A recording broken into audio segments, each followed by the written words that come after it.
Hello students. तो ये जो फ्लो डायग्राम्स की सीरीज़ या हम कह सकते हैं शॉर्ट एंड क्रिस्प नोट्स की जो सीरीज़ है वो आपके साथ कंटिन्यू करते हुए एक नया चैप्टर लेके आए हैं जो कि है globalisation and the Indian economy. तो ग्लोबलाइजेशन का इंडियन इकोनॉमी पे क्या असर पड़ता है या इवन हम कह सकते हैं कि किसी भी देश की इकोनॉमी पे क्या असर पड़ता है उसके बारे में ये चैप्टर डील करता है। तो बेसिकली पहले ये समझ लेते हैं कि ग्लोबलाइजेशन आखिर होता क्या है। ग्लोबलाइजेशन हिंदी में भूमंडलीकरण कहा जाता है, उसका मतलब क्या है। तो ग्लोबलाइजेशन का मतलब है कि अगर एक पूरे विश्व को एक विलेज की तरह हम पढ़ें तो उसे ग्लोबलाइजेशन कहा जाता है। मतलब ग्लोबल विलेज हम कह सकते हैं, यानी कि हर देश दूसरे देश से कहीं ना कहीं कनेक्टेड हो। कुछ किसी देश के पास पॉजिटिव है तो वो किसी ऐसे देश के पास ऐसे देश तक भेज सके वो चीज़ जिसके पास उसकी कमी है या उसकी स्कार्सिटी है, उसे हम ग्लोबलाइजेशन कहते हैं। तो मोटा मोटा आप ये समझ लें कि ग्लोबलाइजेशन का मतलब है कि इंटरकनेक्शन या नेटवर्क बना देना हर देश के बीच में पूरे ग्लोब में। क्या चीजें हैं जिन्होंने ग्लोबलाइजेशन को प्रोत्साहन दिया है, मतलब फैक्टर्स इनेबलिंग ग्लोबलाइजेशन। ग्लोबलाइजेशन जो इतना बढ़ा उसके पीछे क्या रीजन हो सकते हैं, तो तीन सरफेशियल रीजन अगेन आ जाते हैं। पहला है इंप्रूवमेंट इन ट्रांसपोर्ट। अब क्योंकि आपको पता है कि भाई आज से अगर आप 300 250 300 साल पहले की बात सोचें तो इतना ज़्यादा एरोप्लेन्स वगैरह का वो डेवलपमेंट नहीं हुआ था, जिसकी वजह से एक देश से दूसरे देश ट्रैवल करना बहुत सोचने वाली बात थी। और उससे पहले आप सोचेंगे तो और भी ज़्यादा मुश्किल होगा।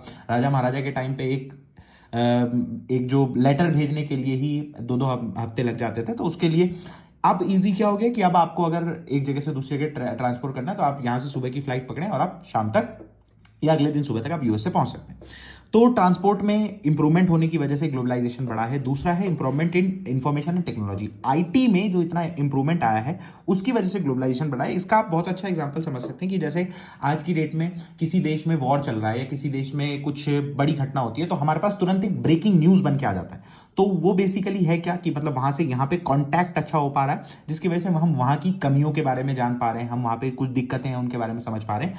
तो बेसिकली ये चीजें ग्लोबलाइजेशन को, और ये सब क्यों हो पाया, ये सब हो पाया इंफॉर्मेशन टेक्नोलॉजी के विकास की वजह से हो पाया। तो इसलिए हम ग्लोबलाइजेशन को कह सकते हैं कि ये सब बातें भी उसे इनेबल कर रही हैं। अगला है liberalisation and removal of trade barriers. अब हर देश में जो कुछ बेसिक जो मैन्युफैक्चरिंग के लगाने के लिए कुछ रूल्स होते हैं, या जब कोई एक्सपोर्ट इंपोर्ट होता है तो उसके लिए कुछ बैरियर्स लगाए जाते हैं ताकि कुछ, मतलब ऐसा तो नहीं है कि आप कोई भी इंसान किसी भी देश में जाए कुछ भी बेच सके, तो उसके लिए कुछ बैरियर्स लगाए जाते हैं। अब इंडिया में अगर आपको इंटरेस्ट होगा इकोनॉमिक्स में तो आपने पढ़ा होगा एलपीजी रिफॉर्म्स जो कि मनमोहन सिंह के टाइम पे आए थे।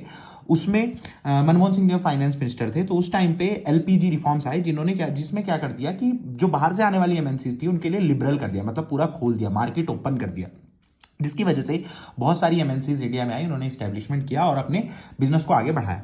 अब लिबरलाइजेशन हो गया और ट्रेड बैरियर्स को हटाने से बेसिकली ग्लोबलाइजेशन का बहुत ज्यादा विकास होता है। अब देखते हैं कि ग्लोबलाइजेशन का इंपैक्ट क्या पड़ता है। तो भाई दोनों तरह से इंपैक्ट है, पहला पॉजिटिव इंपैक्ट देख लें फिर नेगेटिव इंपैक्ट देख लें। पॉजिटिव इंपैक्ट ये है कि इंक्रीज इन्वेस्टमेंट बाय एमएनसी। किसी देश में फॉरेन इन्वेस्टमेंट बहुत ज्यादा आने लगता है, जो मल्टीनेशनल कंपनीज होती हैं वो अपना पैसा डालने लग जाती हैं। उसके बाद क्रिएशन ऑफ न्यू जॉब। सब जाहिर सी बात है कोई नई कंपनी लगेगी तो जॉब तो साथ में आएंगी, जो अनएम्प्लॉयमेंट है वो खत्म होगा। Prosperity of local companies. जो लोकल कंपनीज हैं उन्हें भी उनसे बहुत कुछ सीखने को मिलेगा तो उनके लिए भी प्रॉस्पिरियस हो जाएगा। और बहुत बार ये भी देखा जाता है जो कोई बड़ी कंपनी विदेश से आती है ना, वो छोटी छोटी कंपनीज को खरीद लेती है। तो जो कंपनी चल नहीं रही थी, ठप पड़ी हुई थी, तो वो कंपनी का जो जितना भी सामान सुमान है वो सारा असेट की तरह बिक जाता है, तो वो भी कई बार फायदेमंद हो जाता है। Supplying raw materials. अब अब सपोज करते हैं कि इंडिया में आपको आप पता होगा कि आने वाले टाइम पे पावर उसी के पास है जिसके पास सेमीकंडक्टर है। तो अगर हम सेमीकंडक्टर चिप बना पाए, तो अगर हम सेमीकंडक्टर कहीं से रॉ मटेरियल की तरह सिलिकॉन इंपोर्ट करके उससे सेमीकंडक्टर चिप बना पाए तो बेसिकली बहुत अच्छा हो जाएगा हमारे लिए। तो हमें ग्लोबलाइजेशन का ही इसके लिए धन्यवाद करना चाहिए कि अगर कहीं से सिलिकॉन आ पा रहा है, इंपोर्ट कर पा रहे हैं, तो वो ग्लोबलाइजेशन के थ्रू ही हो पा रहा है। उसके बाद इंक्रीज कॉम्पिटिशन। अब होता क्या है, जो इंक्रीज कंपटीशन और raise of the standard due to competition. तो दोनों बातों में समझा देता हूं। अब मान लो आपको एक साबुन खरीदना है, तो आपके पास चार कंपनियों के एग्जांपल हैं और चारों कंपनीज अपने में बेस्ट है। मतलब कोई एक बच्चों के लिए बहुत अच्छा साबुन बनाता है, कोई ऐसा साबुन बनाता है जिससे आपको रैशेज नहीं होंगे, कोई ऐसा साबुन बनाता है जिससे आपको खुशबू बहुत आएगी।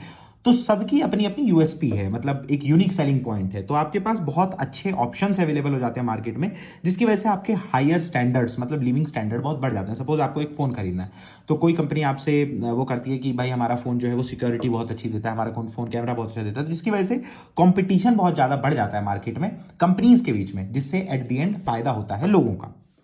अब इसके कुछ नेगेटिव्स में है। नेगेटिव्स हैं कि कभी कभी स्मॉल मैन्युफैक्चरर्स के लिए प्रॉब्लम क्रिएट करता है। जैसे सपोज करते हैं कि एक गांव था छोटा सा, जिसमें कि एक कारपेंटर अपना बहुत बढ़िया एक छोटी सी दुकान चला के लोगों के लिए टेबल कुर्सी बनाया करता था।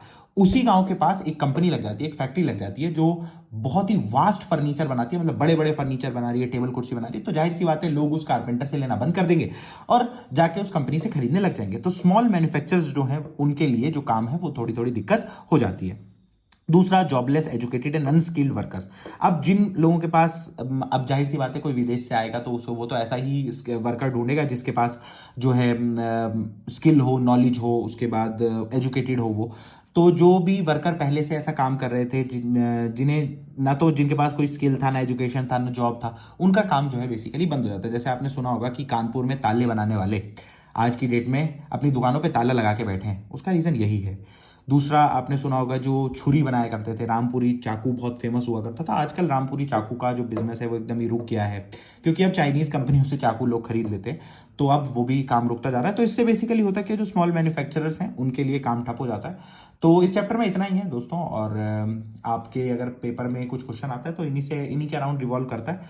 आप इसका चाहो तो स्क्रीनशॉट ले सकते हो, मैं इसे पूरे फ्रेम में ला देता हूँ। Okay students, thank you.